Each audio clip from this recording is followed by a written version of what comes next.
Hey, true believers, it's Englentine here with a review of Legacy #1. So, Legacy dares to ask us the question, when is a comic book not a comic book? When it is a preview issue. I mean, this is God dang it, this sucked. Okay, actually, there were some good moments. I actually enjoyed the bits with, what are they calling them, 1 million BC Avengers. What got me was, I thought there was going to be a whole thing about him. And it's only about, what, 5, 6, maybe 7 pages long? But they were interesting, at least. You know, I mean, we found out Odin created Midgard. Okay, didn't know that before, but now we do.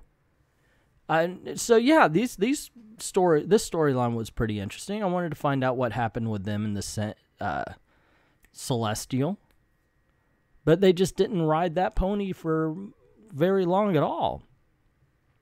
And what this ended up being is just a whole bunch of vignettes telling you what's going on in the comics, in different aspects of the Marvel Universe. This is a preview issue. This is not a story amongst itself. And that's what really hurts this thing. Unfortunately, I wish I could. This is the warning right here. Don't buy it. Do not buy this book. If you already haven't and you're listening, don't buy it. It is literally a preview issue.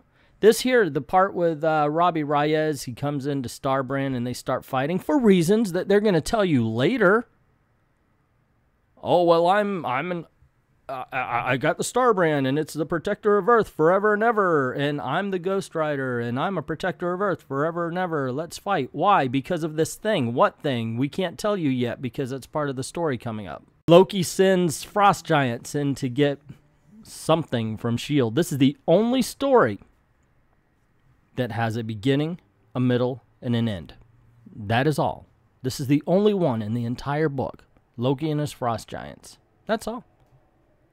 And so, yeah, S.H.I.E.L.D. is supposed to be moving a whole bunch of secret weapons. Like, they have their own Warehouse 13, and they're trying to move all the weapons and artifacts to Area 51 because S.H.I.E.L.D.'s being shut down, and they get attacked by frost giants. And in comes Captain America, Sam Wilson Cap, and Lady Jane Thor. And, of course, you can't have the, quote, Avengers, unquote, without Riri Williams showing up because everybody loves her, right?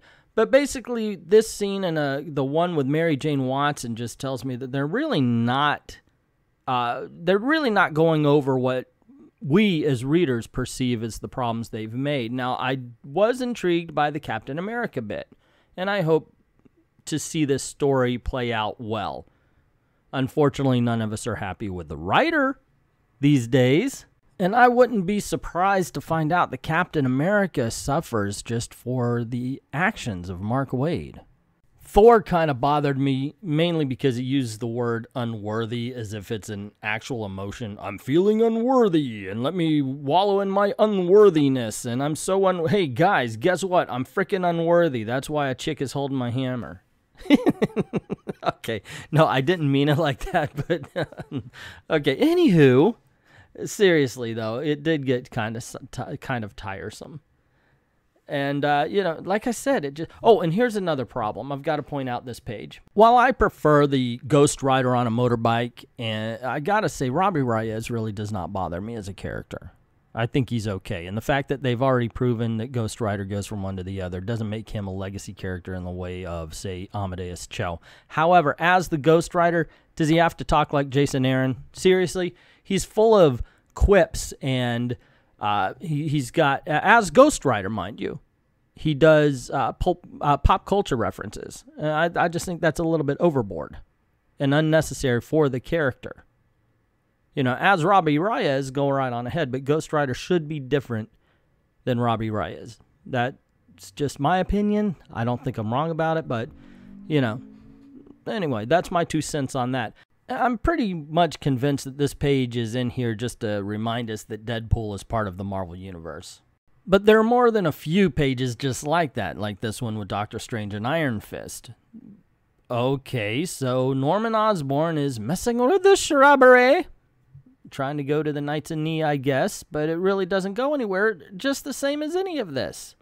Okay, Wanda's back? What the hell was that with the death if they're not going to have her death? Wasn't the whole thing as hey, I can't bring Wanda back, so says Kobik, but there she is. And then we're back to the faux Avengers. And they make fun of the whole Avengers Assemble thing. Oh, I didn't like that anyway. I like things with smiting in it. You know, take it as how you will. But if anything, this whole thing, and now obviously legacy is the issues that are coming up. Because this, like I said, this was such a disappointment. Mainly because it has no narrative. This isn't even set, okay, except for the Celestial thing. There's nothing really being set up here. No grand plan for the Marvel Universe. This is just saying, well, remember this is here? They just did a whole bunch of places. Remember these lands? Remember Fantastic Four? Here's Johnny Storm and Thing. Remember when they were good, when John Byrne wrote them? Remember that, it's that all over the place. So I guess, yeah, I was wrong. In the beginning, they had the 1 million BC Avengers talking about how they wanted to eat the heart of the Celestial. So maybe Ghost Rider and Starbrand are fighting to see who gets to eat the heart of the Celestial still. I don't know. It really didn't make everything clear. Now it just makes me want to go find out how did the Starbrand get into this universe instead of the, quote, new universe, unquote.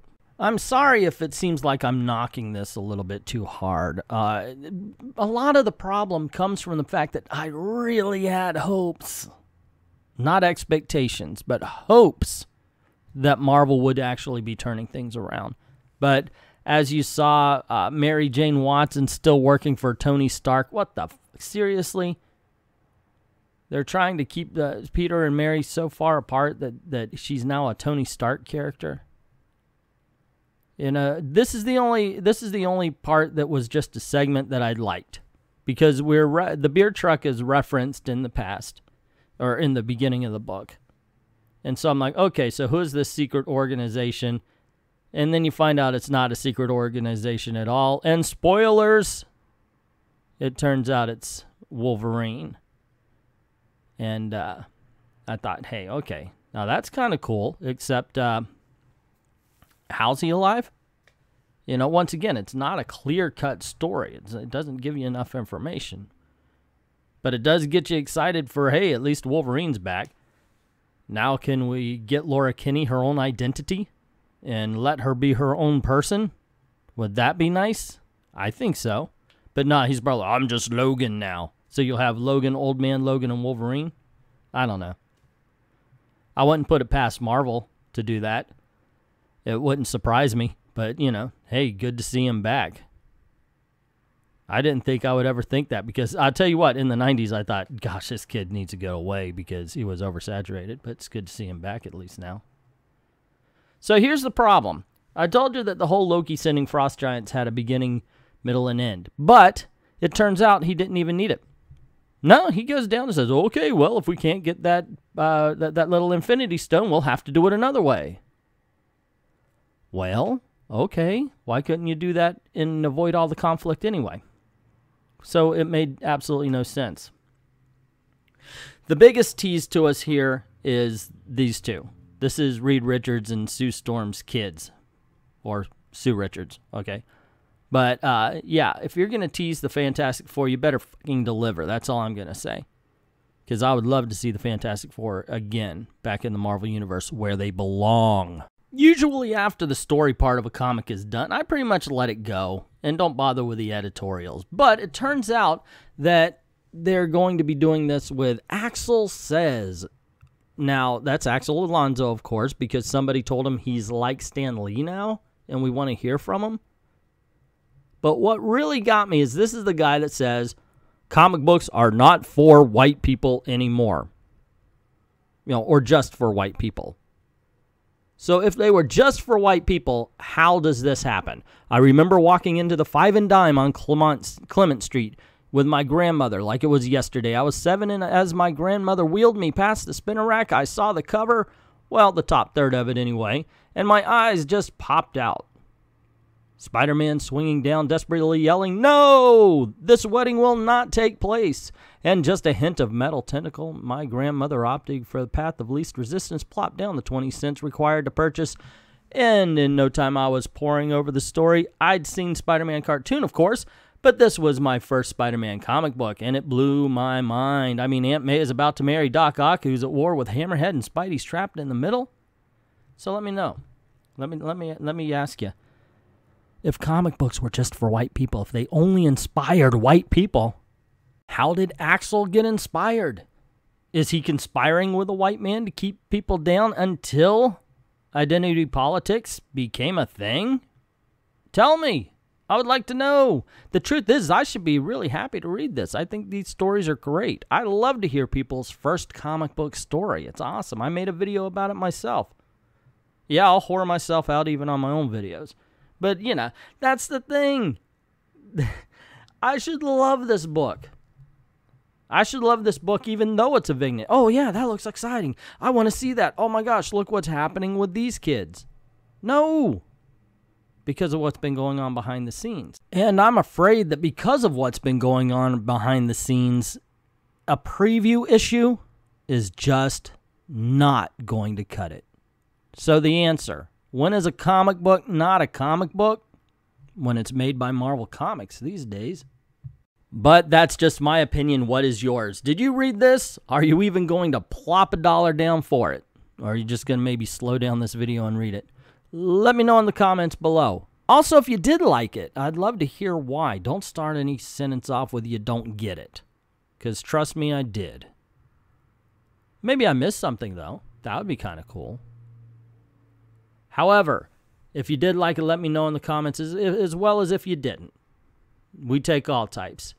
Also, if you like this video, you want to see more, click like, share, subscribe to see more. Don't forget to hit that notification bell so you don't miss anything. Also, head on over to Patreon or to VidMe and drop $1 in the till. Help us keep this party going. I'd like to thank everybody who's already done that and everybody who's thinking about it. And to everyone, thank you very, very much for watching, true believers.